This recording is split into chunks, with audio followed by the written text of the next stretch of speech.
দর্শক, এই মুহূর্তে রাজধানীর কুয়েত বাংলাদেশ মৈত্রী হাসপাতালে আছেন আমাদের সহকর্মী জাহিদ হাসান। সেখান থেকে তিনি জানাচ্ছেন হাম এবং ডেঙ্গুর সর্বশেষ পরিস্থিতি।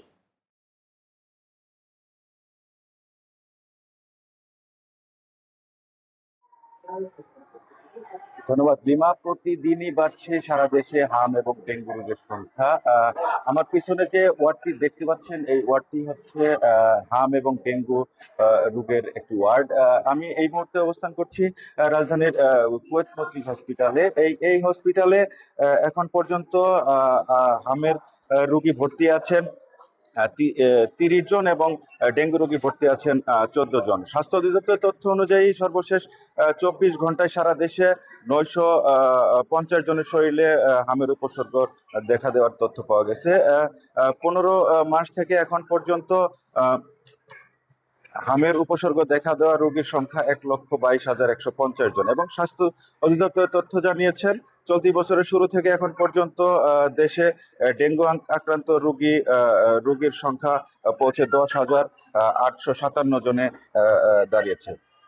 এদের মধ্যে 60.9% পুরুষ এবং 39.1% নারী। এই বিষয়ে অভিভাবকদের সচেতন থাকার পাশাপাশি সময় মতো টিকাদান করার পরামর্শ দিয়েছেন বিশেষজ্ঞরা। এই ছিল আমার কাছে রাজধানীর কুয়েত মৈত্রী হসপিটাল থেকে সর্বশেষ। লিমা। জাহিদ, আপনাকে ধন্যবাদ। দর্শক, বরিশালের শের-ই বাংলা মেডিকেল কলেজ হাসপাতাল থেকে হাম ডেঙ্গু নিয়ে সবশেষ জানাচ্ছেন সহকর্মী ওমর ফারুক।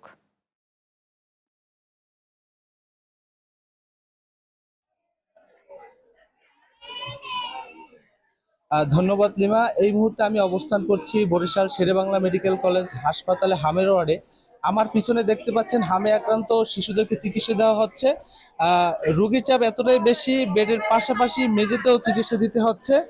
স্বাস্থ্য বিভাগের সর্বশেষ তথ্য অনুযায়ী চলতি বছরে বরিশাল বিভাগে হামে আক্রান্ত হয়ে হাসপাতালে ভর্তি হয়েছে 11,764 জন শিশু এবং এই পর্যায়ে 54 জন শিশুর মৃত্যু হয়েছে।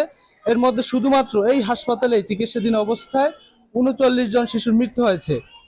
আরেকটি বিষয় জানিয়ে রাখতে চাই, বর্ষা মৌসুম শুরু হওয়ার পর বরিশাল বিভাগে ডেঙ্গু রোগের সংখ্যা বাড়ছে। চলতি বছরে এ পর্যন্ত বিভাগে ডেঙ্গু আক্রান্ত রোগীর সংখ্যা 3,000 ছাড়িয়েছে এবং মোট 3 জনের মৃত্যু হয়েছে। তবে সংশ্লিষ্ট কর্তৃপক্ষ যেমনটি জানিয়েছেন, হাম এবং ডেঙ্গু নিয়ন্ত্রণে বিশেষ নজরদারি অব্যাহত রয়েছে। লিমা, এই ছিল আমার কাছে বরিশাল থেকে সর্বশেষ তথ্য। ধন্যবাদ ওমর ফারুক।